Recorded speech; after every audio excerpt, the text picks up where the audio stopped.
जो भी एजेंसी जहाँ आपका एजेंट आपको कहता है कि पोलैंड के लिए बैंक स्टेटमेंट की ज़रूरत नहीं है, तो उसको चेकलिस्ट ज़रूर दिखाएगा। चेकलिस्ट में जो ये वाला पॉइंट है उसको पूछिएगा इसका मतलब क्या है, साफ साफ दिया गया है।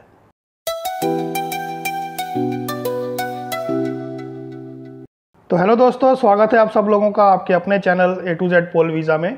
आज की इस वीडियो में मैं आपसे बात करने वाला हूं जो बैंक स्टेटमेंट है उसके रिलेटेड। अगर आपने भी पोलैंड के लिए अप्लाई किया हुआ है और आपके एजेंट अगर आपको कह रहा है कि उसके लिए आपको बैंक स्टेटमेंट की ज़रूरत नहीं है, तो इस चीज़ को पूरे ध्यान से देखिएगा, क्योंकि अगर आपके पास बैंक स्टेटमेंट नहीं है तो उसका नुकसान क्या होएगा, और अगर आपके पास बैंक स्टेटमेंट है तो उसका फ़ायदा क्या होएगा। तो वीडियो पूरा देखिएगा। उससे पहले अगर आप हमारे चैनल पर नए हैं तो चैनल को सब्सक्राइब कीजिए और बेल आइकन को दबाना मत भूलिएगा। तो चलिए स्टार्ट करते हैं। पहले जान लेते हैं कि बैंक स्टेटमेंट क्यों ज़रूरी है। देखिए, पोलैंड की जो चेकलिस्ट है जो एम्बेसी ने इशू की हुई है, वो मैंने इशू नहीं की है या किसी एजेंट ने उसको इशू नहीं किया है, वो एम्बेसी की है। आप किसी भी कंट्री के लिए जब एप्लीकेशन करते हैं तो उसकी वेबसाइट पे जाइए, एम्बेसी की वेबसाइट के ऊपर, वहाँ पे डॉक्यूमेंट्स की एक लिस्ट होती है जिसे चेकलिस्ट कहते हैं, वो दी रहती है। आप किसी भी कैटेगरी की वीज़ा के लिए आप अप्लाई कर रहे हैं, मान लीजिए आप वीज़ा कर रहे हैं, आप टूरिस्ट वीज़ा के लिए, जहाँ आप वर्क वीज़ा के लिए या स्टडी वीज़ा के लिए, तो हर एक वीज़ा का एक अलग डॉक्यूमेंट्स, अलग लिस्ट होती है, आपको उसको ही फॉलो करना है। एजेंट अपने तरफ से चाहे आपको 100 डॉक्यूमेंट कहे कि ये लगाओ, चाहे कहे कि कुछ मत लगाओ, उन बातों पे भरोसा नहीं करना है आपको जो एम्बेसी की गाइडलाइंस है उसी को फॉलो करना है।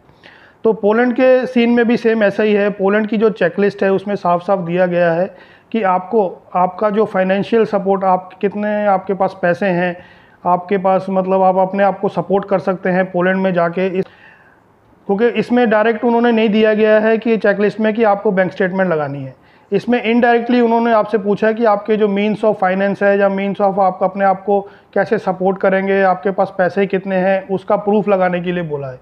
तो उसका प्रूफ आप कैसे लगाएंगे? उसका प्रूफ आपका सीधा सीधा आपका बैंक स्टेटमेंट होता है।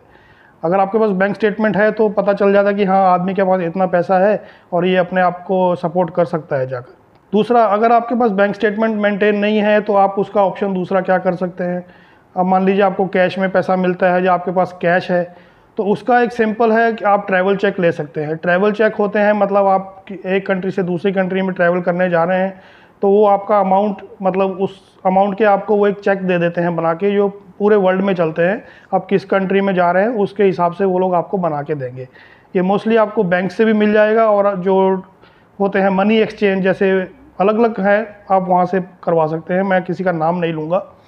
तो अब जो मनी एक्सचेंज है वहाँ से भी करवा सकते हैं, लेकिन इनको लेने से पहले आप उनसे ज़रूर ये श्योर कीजिए कि अगर इन केस आपका वीज़ा रिफ्यूज़ होता है तो ये जो ट्रैवल चेक है वो वापस ले सकते हैं। मतलब आप यहीं पे उनको कैश करवा सकते हैं। ऐसा ना हो कि आप उनको करवा लें और बाद में वहाँ पे आपका वीज़ा ना लगे और वो पैसा वेस्ट जाए। तो कोशिश कीजिए कि आप अपना बैंक स्टेटमेंट ज़रूर बनाइए, क्योंकि आपने देखा है बहुत सारे लोगों को 10 नंबर रिफ्यूज़ल आ रहा है या कोई और रिफ्यूज़ल दे रहे हैं। पोलैंड में सबसे ज़्यादा इस वक्त रिजेक्शन चल रहा है। कम से कम 2024 के स्टार्टिंग से लेके और अभी 2025 का हाफ ऑलमोस्ट हो चुका है। तो मुझे नहीं लगता है कि ज़्यादा वीज़े मिले हैं, बहुत कम। अगर 1,00,000 आदमी ने अप्लाई किया होगा तो बड़ी मुश्किल से 100 आदमी को वीज़ा मिला होगा। वो भी मैं ज़्यादा कह रहा हूँ, लेकिन मुश्किल है इतना, स्पेशली वर्क परमिट के लिए। ओके, बाकी टूरिस्ट की स्टडी के लिए उनकी बात नहीं कर रहा हूँ। आप हमारे व्हाट्सएप ग्रुप में ऐड होइए, आपको पता चलेगा कितने लोग कितनी देर से वेट कर रहे हैं जिनको अपॉइंटमेंट नहीं मिलती है, और अगर अपॉइंटमेंट मिलती भी है तो उसके बाद वीज़ा का रिफ्यूज़ल मिलता है और उसमें 10 नंबर दिया रहता है। 10 नंबर देने का डायरेक्ट उनको ये होता है कि आपके पास कोई ना कोई आपकी कमी है, जहाँ आपके डॉक्यूमेंट्स पूरे नहीं हैं, तो वो 10 नंबर दे देते हैं। क्योंकि 10 नंबर को आप जस्टिफाई नहीं कर सकते, आप उसको मतलब क्लियर करना बहुत मुश्किल होता है, क्योंकि उसमें क्लियर नहीं दिया होता है कि आप क्यों जाना चाहते हैं। वो पूछते हैं कि उनको डाउट है कि आप वापस नहीं आएंगे, बस ये दे देते हैं। अब उस चीज़ को कैसे आप कर सकते हैं? उसमें आपका फाइनेंस आपका अच्छा होना चाहिए, आपका वर्क परमिट एकदम ओरिजिनल होना चाहिए, आपकी कंपनी जो है वो एकदम स्टेबल होनी चाहिए, उसके पास काम की डिमांड होनी चाहिए, उसका रेपुटेशन अच्छा होना चाहिए, और आपके पास भी सेम कैटेगरी में वर्क एक्सपीरियंस होना चाहिए। तो इन सब चीज़ों को वो ज़रूर देखते हैं, तो उन सब चीज़ों को मिलाकर फिर वो आपको ये रिजेक्शन देते हैं।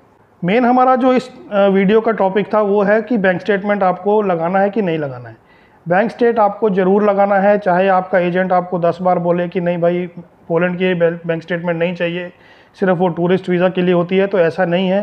पोलैंड के लिए आपको बैंक स्टेटमेंट ज़रूर लगाना है, क्योंकि पोलैंड एम्बेसी ये देखना चाहती है, वो एम्बेसडर ये श्योर करना चाहता है कि आप पोलैंड जब जाएंगे आपके पास इतना पैसा है कि आप अपने आप को सपोर्ट कर सकते हैं, और आपके पास इतना पैसा है कि इनकेस आपको कोई इमरजेंसी होती है और अगर आप वापस आना चाहते हैं तो आपके पास आपके रिटर्न टिकट के पैसे हैं कि नहीं। तो इन सब चीज़ों को वो लोग ज़रूर देखते हैं। अगर आपके पास उतने पैसे नहीं हैं तो आपको रिफ्यूज़ल 100% मिलेगा। फिर आपका एजेंट आपको सिर्फ यही बोलेगा कि आप अपील कर दो, और अपील करने का कोई फ़ायदा नहीं है, सिर्फ पैसा और टाइम वेस्ट होएगा। सो दोस्तों, ये थी आपको इन्फॉर्मेशन देने की बैंक स्टेटमेंट क्यों ज़रूरी है, इसको मेंटेन कैसे करना है, इसके रिलेटेड मैंने ऑलरेडी एक वीडियो बनाया हुआ है, आप देखिएगा, चैनल पर जाके विजिट कीजिए। मैंने पोलैंड के रिलेटेड हर टॉपिक पे वीडियो बना दिया है ऑलरेडी, आप लोग चैनल पे जाके ज़रूर देखा कीजिए। आपको हर क्वेश्चन का आंसर मेरी वीडियोज़ में मिल जाएगा। मैं कोई एजेंट नहीं हूँ, मैं कोई वर्क परमिट या वीज़ा आप लोगों को नहीं देता हूँ, मैं सिर्फ आप लोगों को एक सही इन्फॉर्मेशन देने की कोशिश करता हूँ। आप लोगों को एक सलाह देता हूँ कि एजेंटों से थोड़ा बच के रहिए, खास करके जो मतलब टेम्पररी जो एजेंट होते हैं ना, उनसे। कोई ऐसी एजेंसी से अप्लाई कीजिए जिनका रिकॉर्ड अच्छा है। ओके, सिर्फ नाम बड़ा देखकर मत चले जाइए कि जी हाँ जी बहुत बड़ा नाम है तो हम जाते हैं, नहीं। उनके पास जाइए, उनसे पूछिए आपने ये महीने में या ये 6 महीने में आपके पास कितने वीज़ा आए हैं, कौन सी कैटेगरी में आए हैं, ये सब चीज़ें आपका पूछना हक है आपका। तो दोस्तों, आज की वीडियो में इतना ही था। वीडियो अच्छी लगी हो तो वीडियो को लाइक कीजिए, शेयर कीजिए और चैनल को सब्सक्राइब करना मत भूलिए। मिलेंगे नेक्स्ट वीडियो में, तब तक के लिए thank you very much and good bye.